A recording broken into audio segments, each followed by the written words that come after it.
Welcome to this edition of Leather and Lace MC Unfiltered. We talk about riding, road trips, MC life, and general sisterhood fun. This episode may or may not contain some sketchy language, and it may inspire you to go out and purchase a motorcycle. So here's your warning. This content is completely unfiltered and for real. Today, your hosts are Squishy, Beamer, Thor, and Squeaks. So let's get to it. Yeah, my dealer when because my first bike was an 883 and my dealer told me that after spending a little bit of time talking to me, he's like, you realize you are going to look to be trading in this bike in less than a year. Yep. And he was 100% correct. Yep. um and I think that a lot of women writers kind of go with what people, well, a lot of writers, not just women writers, just go with people tell them. Yeah, like what society expects them to be riding. Yeah. And I think that the biker community in general still holds some of those old-fashioned, outdated concepts of putting women in a box and this is where they should be and this is what they believe that they're supposed to ride. Yeah. Amber, what about you? Well, being with working with Harley Davidson on some of the courses and stuff, doing the training with their students, a lot of times women, that's exactly what goes on is women sit there and put themselves in a smaller box. And so they gravitate towards the 883s or the Indian Scouts or anything smaller, even some that go to like the 500s that the women or that the training classes are trained on. They end up getting the 500s. And being around Savannah where you've got a lot of coming and going of the motorcycles, the men do put them in that situation. I mean, they don't think that women should be on motorcycles, or they don't think that women are going to be traveling that much or anything like that. And then talking to some of the instructors, a lot of the women who come through the classes, they just do maybe a weekend on the motorcycle and then they're done. And they put the motorcycle up for a little while and then they go back out, next year, what they call seasonal riders. Yeah, so a lot like some of the guys. I mean, I know that a lot of guys do that, and I'm wondering how much of that push towards a smaller bike is really aimed at safety. So I know, so my two of my kids, out of the five, I don't know how only two ended up riding motorcycles, but whatever.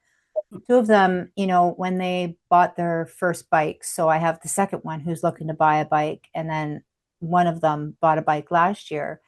And I was really happy that he bought an 800 because it was a good size for him. And, to be able to learn on and to be able to get your feet underneath you. And I'm kind of trying to convince my other kid the same thing. He's like, oh, I want a soft tail. I want this. I want, like, dude, you're going to drop it just once. And then you're going to cry because you're going to damage the beautifulness of that motorcycle. And knowing that there's, a $30,000 price tag on that motorcycle. Like, so I'm wondering if a lot of that is their husbands or, people that know them saying, get something smaller, like the 883s, it's a good power size to handle when you start out, even knowing that you're going to progress into something bigger. Like, I'm wondering if a lot of it is that, and then women just grow fond of their motorcycle and they don't want to get rid of it. They don't feel the need. Yeah, I think I that resonates with me because in my little group up here, that was kind of how it started for me. It was safety, get something small. You want to start small. You don't want too much power. Yeah. So it was definitely that. And I started on an 883 and within a year I was, no. Yeah.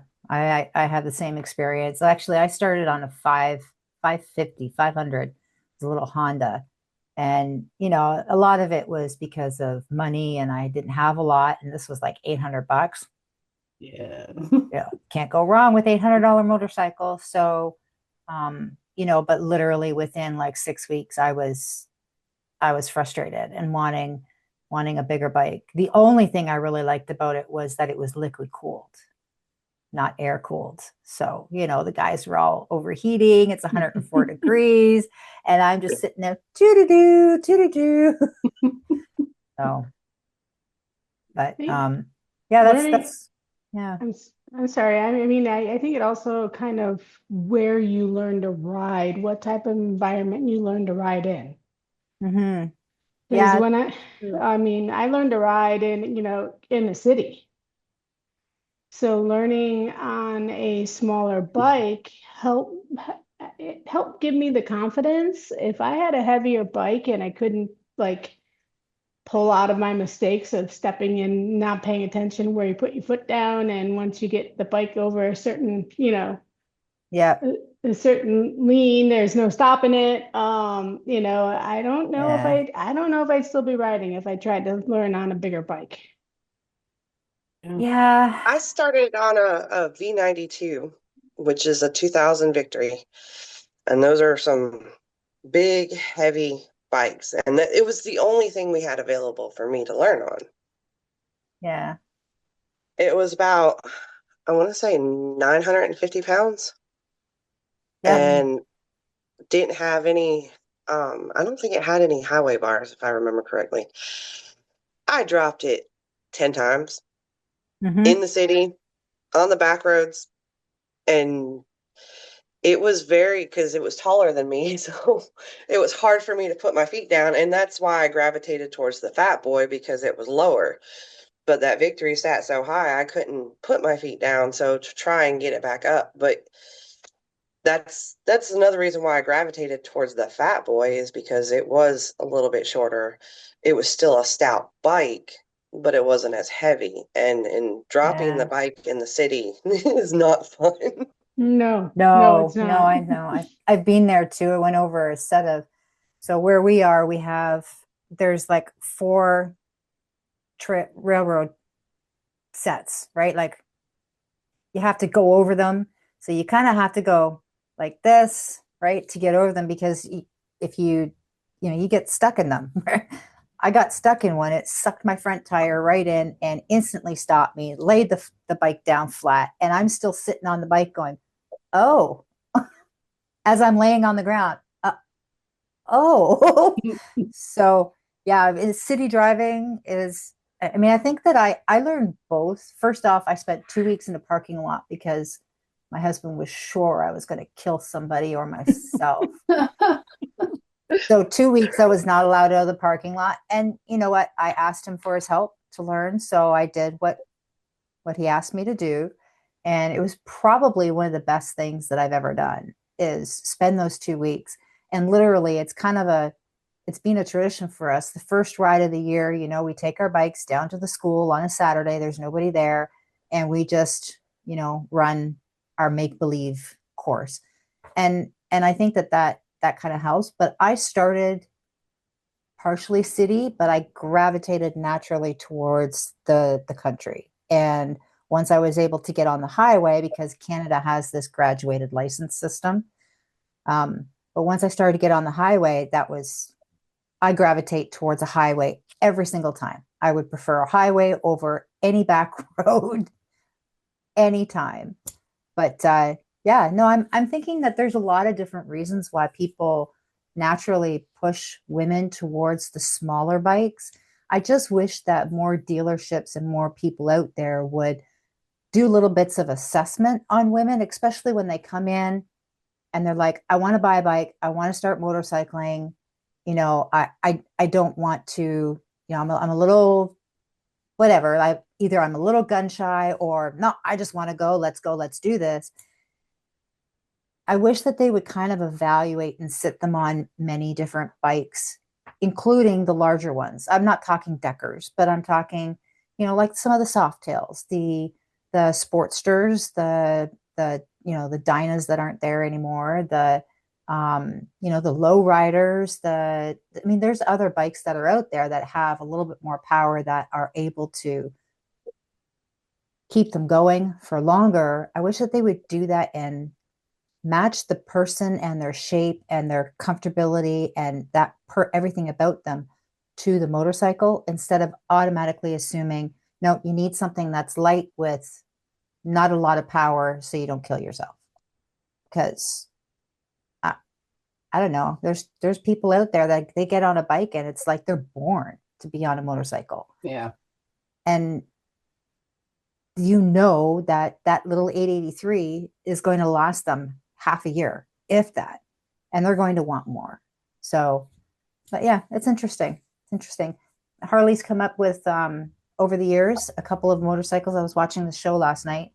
A couple of different models of motorcycles that are literally sitting there collecting dust. What they expected to happen with them didn't happen with them, and you know, which is unfortunate because I think that some of them are pretty decent bikes, like that Sport Wide Glide.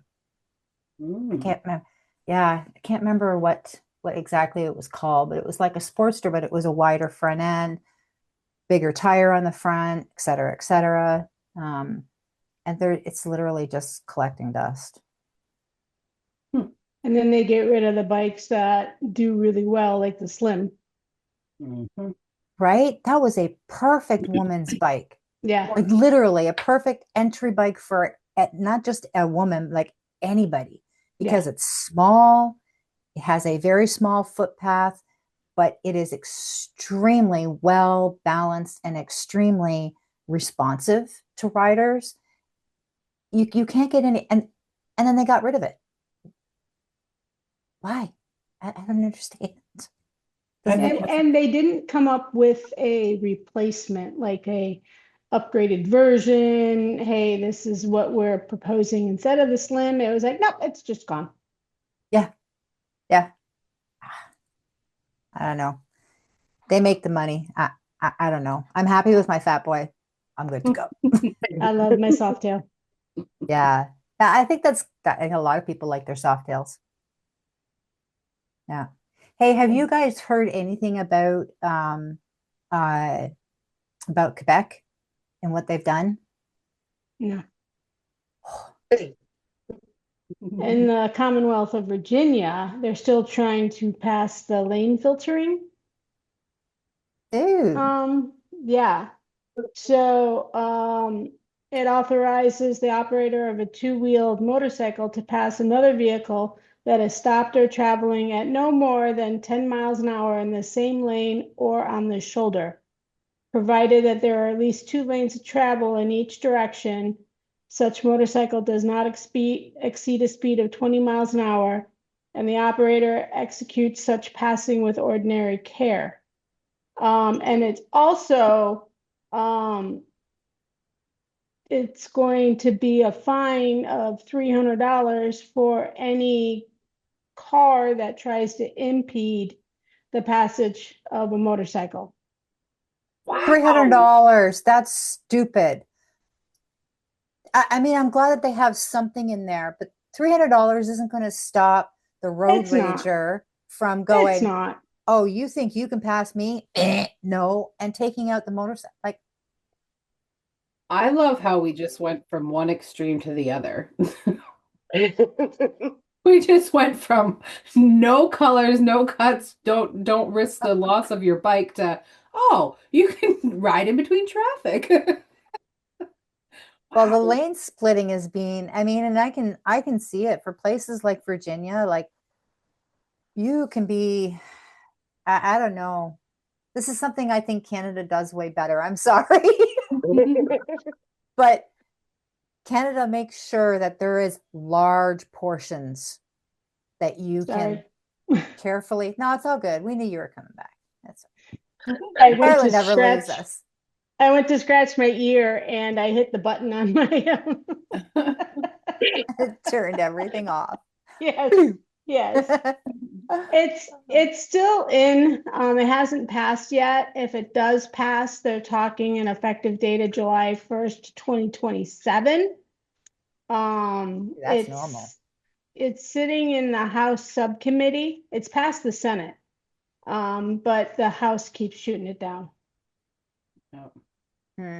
So, but it'll be nice to get around the DC traffic with it, though.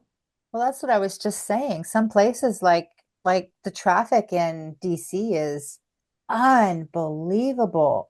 I mean, if that's the city that you learned how to travel in, but I know that it's not, but a city like that, Hmm. I can see totally, well, you are the badass that you are on that motorcycle. I can totally see it because, man, in cities like that, it's like everybody is out to just slaughter you Yeah. and trying to stay alive. If you have managed to stay alive and riding intercity travel all the time for years, man, you are like a goddess on a motorcycle because yeah. I know driving through Toronto, riding through Toronto, and Toronto's a big city for us, right? Hmm. I do not do it. Well, I do, but I don't like it because it's scary as hell. I mean, you've got people that don't know how to drive. You've got new drivers that don't know how to drive. And you've got these tram cars that, the tracks cause you to go, right? Yeah. And it, yeah, cities You are, know this is what why I like the scares me highways. more than anything in the big cities now is the Waymo. Waymo. The um un AI driven cars. Mm. Oh, Oh, Yeah, I was in Miami for work a couple of weeks ago, and I was sitting at a traffic light. I was in the car, and I looked over, and nobody driving in the car next to me.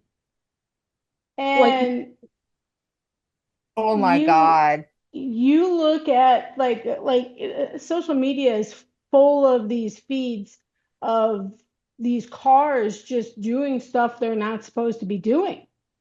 Mm-hmm. And Mm-hmm. between that and the overwhelming smell of pot my gosh. Yes. scares the crap out of me. That's the and riding on grass. But yeah. Do you know how many Teslas I pass on the way to work? So my drive to work is about an hour and a half every day. Hmm. Well, the days that I actually go in to work, I try to avoid that like the plague. But I the understand that. Teslas that, yeah, the Teslas that I pass or do you know how many of them have cut me off? Hmm. Because the vehicle thinks there's nobody beside them or coming up to Yeah. them. And they're doing like 100 kilometers an hour, which is what, 60 miles an hour, right? They're doing like 100 kilometers an hour, which is the posted speed limit. Granted, nobody ever does it, but that is the posted speed limit. But we all know that there's people that do in the fast lane 120 kilometers an hour. That's normal traffic, normal travel speed. And the Tesla doing 100, yeah, we're not going to talk about your speed car. But the Teslas that are doing 100, they just move over and it causes people to slam on the brakes. Hmm.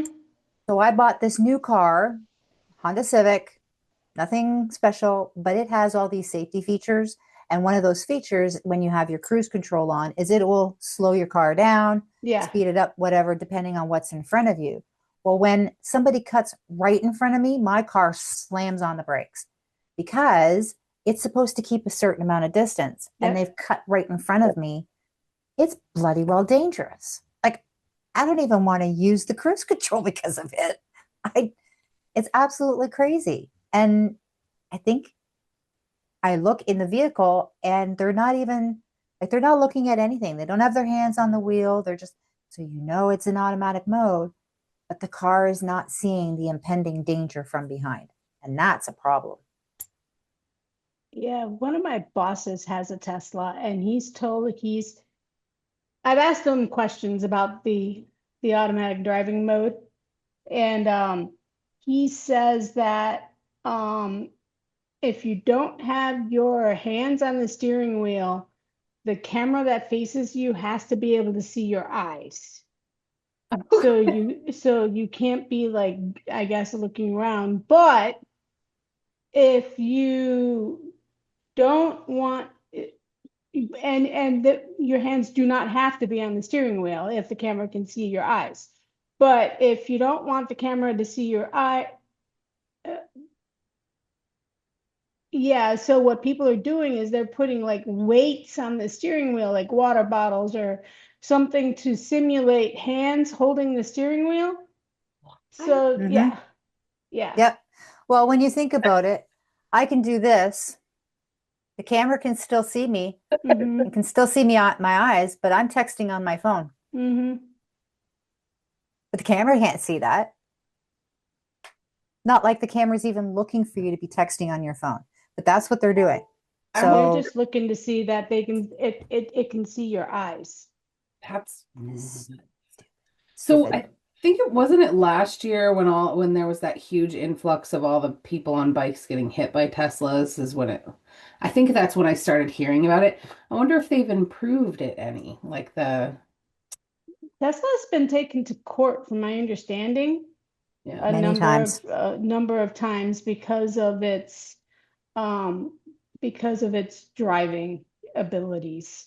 Yep. From my understanding, again, one of my bosses traded in his Tesla for a Hyundai electric version, and Mhm. he says, I haven't done any research into it at all, but he says that the AI behind the Hyundai automatic driving is safer and better than Tesla's.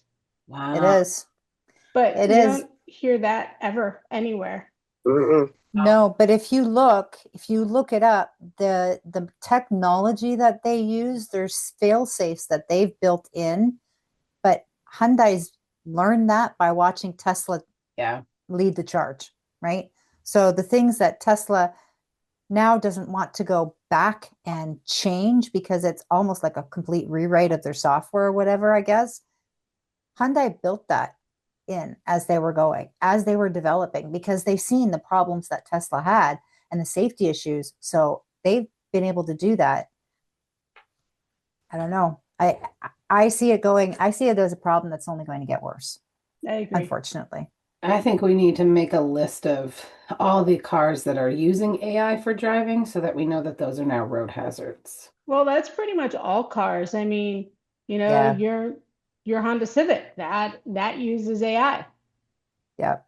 Any any car that has the adaptive cruise control, make sure you stay in your lane. So any car that's what 2018, 2019, 2020 or newer I think has 2020. some version of AI. Yeah. And Yeah. and It's semis. and Yeah, semis. That yeah. one scares the crap out of me. Those Yeah. dudes, oh my God, they're They just make driverless dangerous. semis now. That Wait is a so minute. stupid. Let's load up, 50,000 pounds and roll it down the highway and let it go. And let's see what happens. Yeah, What? yeah. Yeah, I've seen two Oh. in Savannah. that's crazy. That's How do absolutely you know insane. that how do you know that they The literally, model. there's no driver? Yeah. There has to be someone in Usually, the seat. There's somebody in the seat because I think they're still in the testing phase, aren't they? I think so. Yeah, There's still somebody in the seat, but it's supposed to be like a Tesla and where they just sit there. yeah, yeah. I don't know how they, I don't know, the whole concept of a vehicle that has that much weight rolling down the highway without somebody watching it. I mean, we have enough problems with truckers as it is. There's a lot, and I mean a lot of accidents that are caused by truckers. And it's not, it's not the people that have been doing it for a long time. It's new people because they're expecting to be able to take it a little bit easier, I guess. I don't know. I don't know what's going through their mind, but like I've literally seen a truck driver, going down the road and he's got his foot up there and and his foot is holding on to the steering wheel. And it's like, Are you even watching where you're going? I don't think so. It's a scary concept for me. See, I don't like it at all. instead of all this self-driving vehicles, we really should have gone the path of like flying traffic, like the Jetsons. Jetsons. Yes. I mean, why? I don't understand why it had to be like you don't have to drive. Let's fly. I personally would love to be at work in 10 minutes rather than an hour. Yeah. Yeah. Yes. I am 100%. We were watching a movie. My husband and I were watching a movie yesterday, and it was futuristic. So you have these, jets pretty much that are flying. I'm like, no, you and I are never going to see that day because that's not going to happen. When you like, it's just not going to happen anytime soon. I don't think that I'll see it in my lifetime. Let's put it that way. But I could you don't. imagine that oh my God, the air traffic control would be a nightmare. I just want a Taking an DeLorean that flies unscheduled to pee Paris. break. I mean, how do you do that? Right? Like you get, oh my God, I have to pee. I need to take an unscheduled pee break. And it, like you have air traffic control in there. How are you? It's not the same as just pull off on the side of the road. Here, little Johnny, just pee at the side of the corner. Like it's I not the almost hit same. a pelican on my way into work the other day because it decided to take off right next to me and like within, yeah, I can't imagine being in a vehicle and something that flies and have a pelican do the same thing. I I don't know. Was that Pelicans? That was yeah, it was because it was Pelican Bay, right? What, where? That was Pelicans when we were up in Manitoba. Yes, I think so. Okay. They're creepy looking things. Yeah, yeah. Imagine It's- them fly. You see one 2 feet in front of you through your windshield. No, Yeah. they're No, big. even in the boat, I was thinking, why are we slowing down? Go faster. Get it. That thing's gonna fly at us and take our heads off. Like, why are we slow? Mm, Faster. We need to go faster. I was worried that they were going to get scared from the boat and take off and hit it. I don't know. Those are big. There. Yeah, they are big. They are big. Yeah. I see them every day on my way to and from work.